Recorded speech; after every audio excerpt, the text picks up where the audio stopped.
પવિત્ર શ્રાવણ માસ એટલે ભક્તિનો પવિત્ર માસ કહેવાય છે।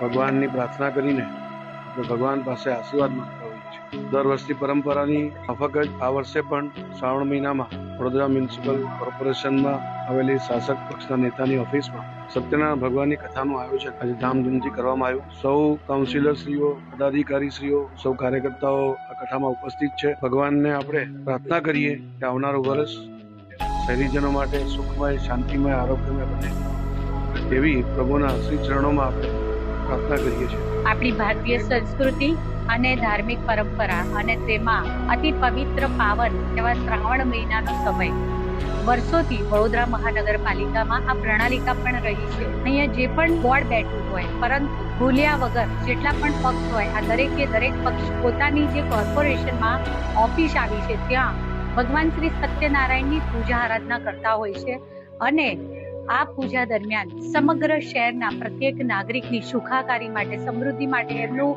આયુષ્ય સારું થાય, એમનું સ્વાસ્થ્ય પણ સારું રહે, આમ પ્રત્યેક પ્રકારની તકલીફોમાંથી મુક્તિ મળે અને પ્રત્યેક નાગરિકને ભગવાન શ્રી સત્યનારાયણ હંમેશા તેમના આશીર્વાદના ક્ષેત્રમાં રાખે તેવી પ્રાર્થના કરી અને વડોદરા શહેરની સુખાકારી માટે ભગવાન શ્રી સત્યનારાયણ ભગવાન પાસે આશીર્વાદ માંગ્યા।